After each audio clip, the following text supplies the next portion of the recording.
As you've seen by now, this isn't a normal convention. It's not a normal time. So tonight, I want to talk as plainly as I can about the stakes in this election. Because what we do these next 76 days will echo through generations to come. I'm in Philadelphia, where our Constitution was drafted and signed. It wasn't a perfect document. It allowed for the inhumanity of slavery and failed to guarantee women, and even men who didn't own property, the right to participate in the political process. But embedded in this document was a North Star that would guide future generations. A system of representative government, a democracy, through which we could better realize our highest ideals. Through civil war and bitter struggles, we improved this Constitution to include the voices of those who'd once been left out. And gradually, we made this country more just and more equal and more free. The one constitutional office elected by all of the people is the presidency. So at a minimum, we should expect a president to feel a sense of responsibility for the safety and welfare of all 330 million of us, regardless of what we look like, how we worship, who we love, how much money we have, or who we voted for. But we should also expect a president to be the custodian of this democracy. We should expect that regardless of ego, ambition, or political beliefs, the president will preserve, protect, and defend the freedoms and ideals that so many Americans marched for, went to jail for, fought for, and died for. I have sat in the Oval Office with both of the men who are running for president. I never expected that my successor would embrace my vision or continue my policies. I did hope, for the sake of our country, that Donald Trump might show some interest in taking the job seriously, that he might come to feel the weight of the office and discover some reverence for the democracy that had been placed in his care. But he never did.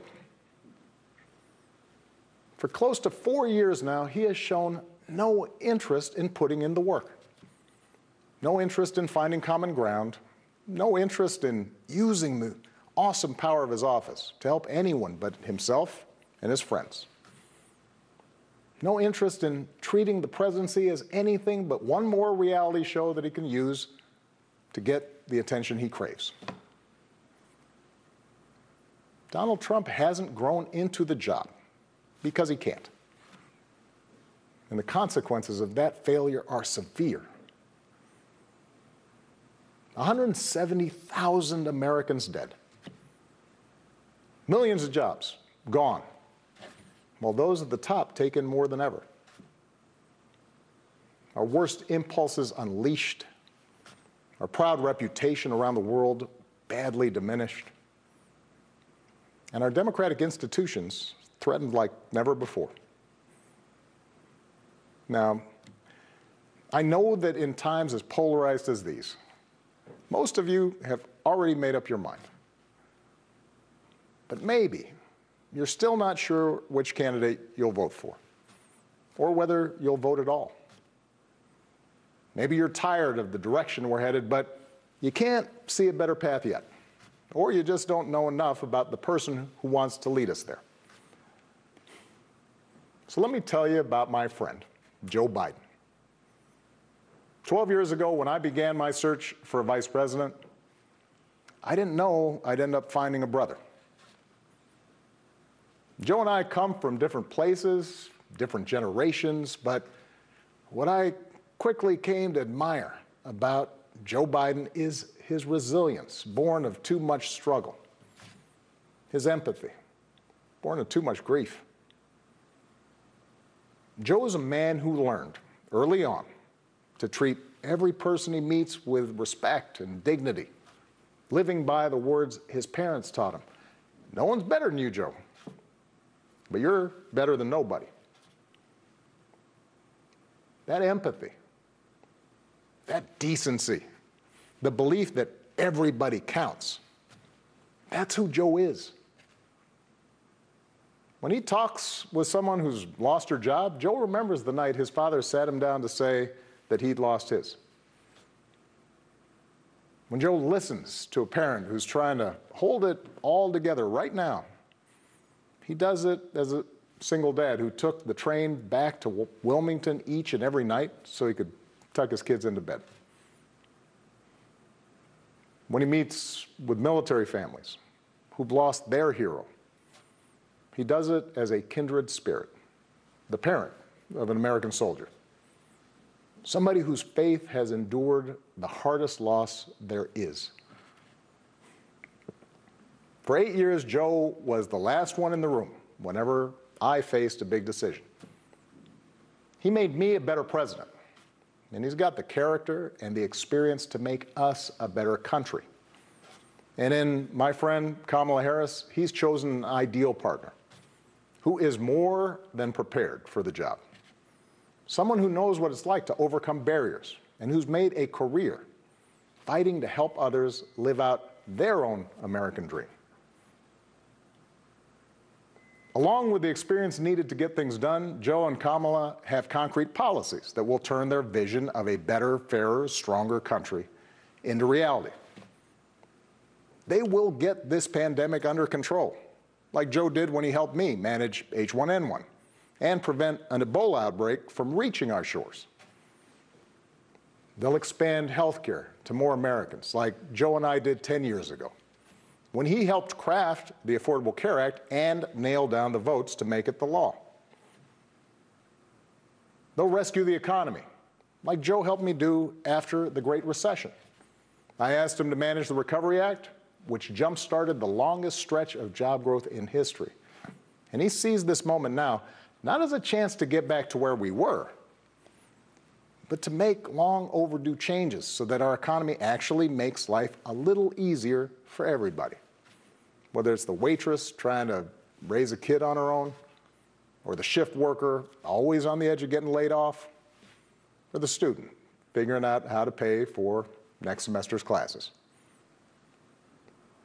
Joe and Kamala will restore our standing in the world. And as we've learned from this pandemic, that matters. Joe knows the world, and the world knows him.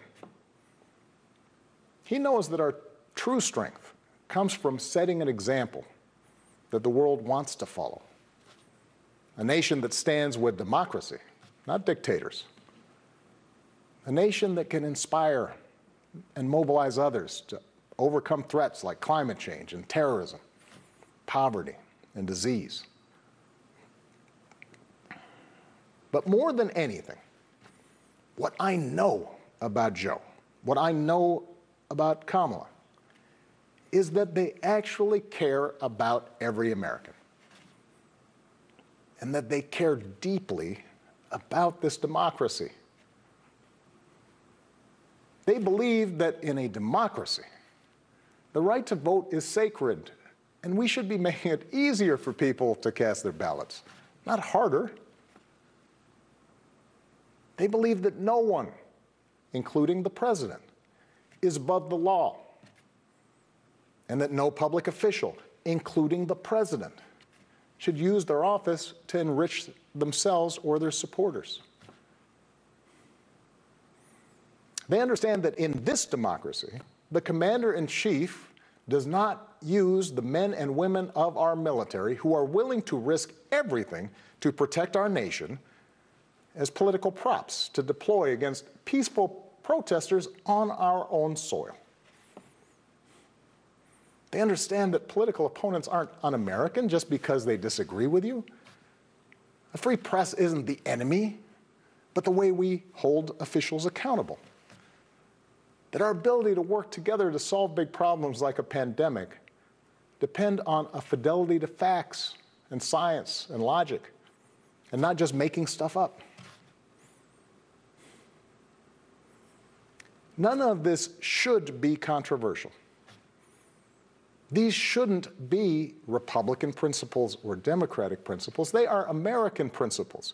But at this moment, this president and those who enable him have shown they don't believe in these things. Tonight, I'm asking you to believe in Joe and Kamala's ability to lead this country out of these dark times and build it back better. But here's the thing. No single American can fix this country alone, not even a president. Democracy was never meant to be transactional. You give me your vote, I make everything better. It requires an active and informed citizenry. So I'm also asking you to believe in your own ability, to embrace your own responsibility as citizens, to make sure that the basic tenets of our democracy endure. Because that's what's at stake right now. Our democracy. Look, I understand why a lot of Americans are down on government. The way the rules have been set up and abused in Congress make it easier for special interests to stop progress than to make progress. Believe me, I know it. I understand why a white factory worker who's seen his wages cut or his job shipped overseas might feel like the government no longer looks out for him, and why a black mom might feel like it never looked out for her at all. I understand why a new immigrant might look around this country and wonder whether there's still a place for him here. Why a young person might look at politics right now, the circus of it all, the meanness and the lies and conspiracy theories, and think, what is the point? Well, here's the point. This president and those in power, those who benefit from keeping things the way they are counting on your cynicism. They know they can't win you over with their policies. So they're hoping to make it as hard as possible for you to vote and to convince you that your vote does not matter. That is how they win. That is how they get to keep making decisions that affect your life and the lives of the people you love. That's how the economy will keep getting skewed to the wealthy and well-connected. How our health systems will let more people fall through the cracks. That's how a democracy withers, until it's no democracy at all. And we cannot let that happen. Do not let them take away your power. Do not let them take away your democracy. Make a plan right now for how you are going to get involved and vote. Do it as early as you can and tell your family and friends how they can vote too. Do what Americans have done for over 2 centuries when faced with even tougher times than this. All those quiet heroes who found the courage to keep marching, keep pushing in the face of hardship and injustice. Last month, we lost a giant of American democracy in John Lewis. And some years ago, I sat down with John and a few remaining leaders of the early civil rights movement. One of them told me he never imagined he'd walk into the White House and see a president who looked like his grandson. And then he told me that he had looked it up. And it turned out that on the very day that I was born, he was marching into a jail cell, trying to end Jim Crow segregation in the South. What we do echoes through generations. Whatever our backgrounds, we are all the children of Americans who fought the good fight. Great-grandparents working in fire traps and sweatshops without rights or representation. Farmers losing their dreams to dust. Irish and Italians and Asians and Latinos told, go back where you come from. Jews and Catholics Muslims, and Sikhs made to feel suspect for the way they worshiped. Black Americans chained and whipped and hanged, spit on for trying to sit at lunch counters, beaten for trying to vote. If anyone had a right to believe that this democracy did not work and could not work, it was those Americans, our ancestors. They were on the receiving end of a democracy that had fallen short all their lives. They knew how far the daily reality of America strayed from the myth. And yet, instead of giving up, they joined together. And they said, somehow, some way, we are going to make this work. We are going to bring those words in our founding documents to life.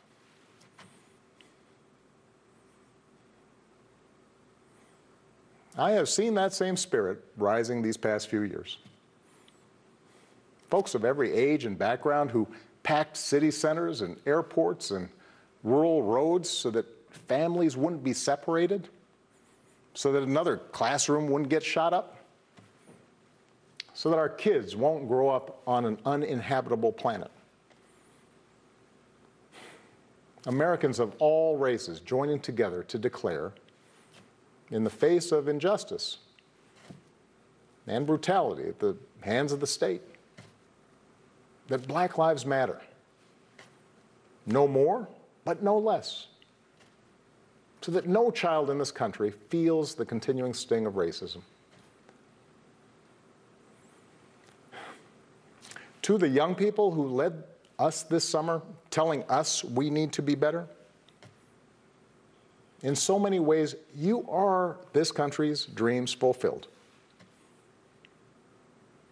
Earlier generations had to be persuaded that everyone has equal worth.